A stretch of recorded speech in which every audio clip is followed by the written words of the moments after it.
السلام عليكم ورحمة الله. الحمد لله نحمده ونستعينه وأشهد أن لا إله إلا الله وأشهد أن محمد رسول الله. اللهم صل على محمد وعلى آل محمد.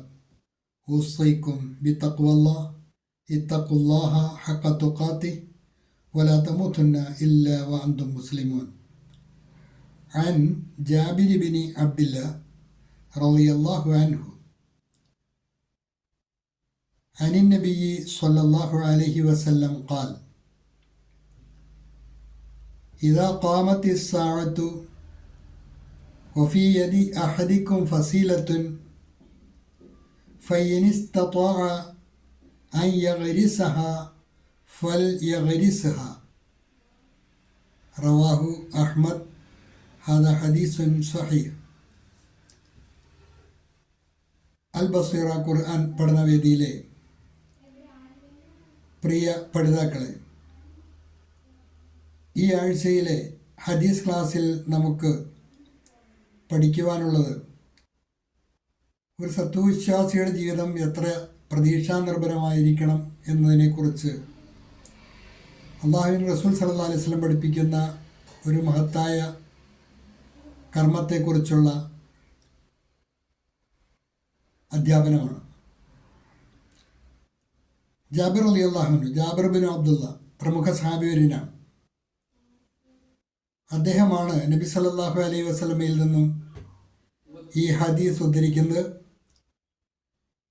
നബി സല്ലല്ലാഹു അലൈഹി വസല്ലം പറഞ്ഞു: ഖാല റസൂലുള്ളാഹി സ്വല്ലല്ലാഹു അലൈഹി വസല്ലം ഇദാ ഖാമത്തിസ് സാഅത്തു, അന്ത്യനാൾ അത് സംഭവിക്കുന്ന ആ വേളയിലാണെങ്കിൽ പോലും, അല്ലെങ്കിൽ അന്ത്യനാളിൻ്റെ സാമീപ്യം ഉറപ്പായ രംഗത്താണെങ്കിൽ പോലും, വഫീ യദി അഹദിക്കും ഫസീല, നിങ്ങളിൽ ആരുടെയെങ്കിലും കയ്യിൽ ഒരു തൈ, ഫസീലർ ഈന്തപ്പനയുടെ ഒരു തൈ, അതല്ലെങ്കിൽ ഏതെങ്കിലും ഒരു വൃക്ഷത്തൈ നിങ്ങളുടെ കയ്യിലുണ്ടെങ്കിൽ, ഫൈനിസ്തത്വാ, അവനത് കഴിയുമെങ്കിൽ ഐ യഗരിസഹ, അത് കുഴിച്ചു വയ്ക്കുവാൻ, അത് കൃഷി ചെയ്യുവാൻ, അത് നടുവാൻ അവന് കഴിയുമെങ്കിൽ ഫൽ യഗരിസഹ, എങ്കിൽ അവൻ അത് നട്ടുകൊള്ളട്ടെ. ഫൈനിസ്തത്താ ഐ യഗരിസഹ, അത് നടുവാൻ അവന് കഴിയുമെങ്കിൽ ഫൽ യഗരിസഹ, അവൻ അത് നട്ടുകൊള്ളട്ടെ. ലോകം അവസാനിക്കാൻ പോവുകയാണല്ലോ. ഇനി ഒരു ഈന്തപ്പനയുടെ തൈ കുഴിച്ചു വെച്ച് വിളവെടുക്കാനുള്ള അവസരമൊന്നും ഉണ്ടാവുകയില്ലല്ലോ എന്ന് കരുതിയിട്ട് ആ പുണ്യകർമ്മം ഒഴിവാക്കരുത് എന്നാണ്. എപ്പോഴും ഒരു സത്യവിശ്വാസി പ്രതീക്ഷയോടെയും പ്രത്യാശയോടെയുമാണ് ജീവിക്കേണ്ടത്. അവൻ്റെ പ്രവർത്തനങ്ങൾ പ്രതീക്ഷയിൽ അർപ്പിതമായിരിക്കണം. ഒരിക്കലും നിരാശ അവനെ ബാധിക്കാൻ പാടില്ല. കർമ്മനിരതനായിരിക്കണം ഒരു സത്യവിശ്വാസി.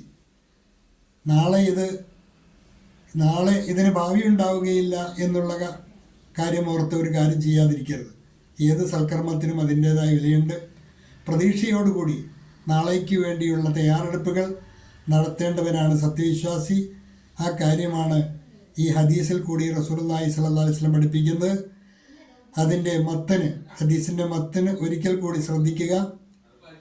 ഇദാ ഖാമത്തിസ് സാഅ, അന്ത്യനാൾ അടുത്ത് വന്ന സമയത്ത്, വഫീ യദി അഹദിക്കും, നിങ്ങളുടെ ആരുടെയെങ്കിലും കയ്യിലുണ്ടെങ്കിൽ, ഫസീല, ഒരു വൃക്ഷച്ചെടിയുണ്ടെങ്കിൽ, ഒരു ഈന്തപ്പനയുടെ തൈ നിങ്ങളുടെ ആരുടെയെങ്കിലും കൈവശമുണ്ടെങ്കിൽ, ഫൈനിസ്തത്താഅ അൻ യഗരിസഹ, അവനത് കുഴിച്ചു വയ്ക്കുവാനുള്ള ശേഷിയുണ്ടെങ്കിൽ, ഫൽ യഗരിസഹ, അതവൻ നട്ടുകൊള്ളട്ടെ, അവനത് കുഴിച്ചിട്ട് കൊള്ളട്ടെ. അതിൽ അവൻ പ്രതീക്ഷ അർപ്പിച്ചുകൊണ്ട് അതും അതിൻ്റെ സംരക്ഷണം അവൻ ഏറ്റെടുത്തു കൊള്ളട്ടെ എന്നാണ് റസൂലുള്ളാഹി സ്വല്ലല്ലാഹു അലൈഹി വസല്ലം പഠിപ്പിക്കുന്നത്. ഇത് കേവലം ഒരു ചെടി നടുന്ന കാര്യത്തിൽ മാത്രമല്ല, ഒരു സത്യവിശ്വാസിയുടെ പ്രവർത്തനങ്ങളെല്ലാം നാളേക്ക് വേണ്ടുന്ന പ്രവർത്തനങ്ങൾ, അത് ദുന്യവിയാണെങ്കിലും ഉഖ്റവിയാണെങ്കിലും, ഭൗതികമായി നാളേക്ക് വേണ്ടുന്ന സൗകര്യങ്ങൾക്ക് വേണ്ടിയാണെങ്കിലും, പാരത്രികമായി സർവോപരി പാരത്രികമായി ലഭിക്കേണ്ട സൗകര്യങ്ങൾക്ക് വേണ്ടിയാണെങ്കിലും, അവൻ ചെയ്യേണ്ട സൽക്കർമ്മങ്ങൾക്ക് മുടക്കം വരുത്തുവാൻ പാടില്ല. അഭംഗുരം അത് തുടർന്നുകൊണ്ടേയിരിക്കണം എന്നാണ് ഈ ഹദീസ് നമ്മെ പഠിപ്പിക്കുന്നത്. വലിയ മഹത്തായ ആശയമുള്ള ഒരു ഹദീസാണ്. എന്നാൽ ഹ്രസ്വമായ വചനവുമാണ്, അർത്ഥഗാംഭീര്യമുള്ളതുമാണ്. അതുകൊണ്ട് പഠിതാക്കൾ അതിൻ്റെ മത്തനെങ്കിലും ലഫ്ലം ബി ലഫ്ല് മനഃപ്പാടമാക്കുകയും അർത്ഥസഹിതം മനഃപ്പാടമാക്കുകയും അത് എന്ത് ചെയ്യുക, മറ്റുള്ളവർക്ക് പകർന്നു നൽകുകയും ചെയ്യുക. നമ്മുടെ ജീവിതത്തിൽ അത് സാർത്ഥകമാക്കുകയും ചെയ്യുക. അള്ളാഹു അനുഗ്രഹിക്കുമാറാകട്ടെ. വാഖിറു ദഅ്വാന അനിൽ ഹംദുലില്ലാഹി റബ്ബിൽ ആലമീൻ. അസ്സലാമു അലൈക്കും വറഹ്മത്തുള്ളാഹി.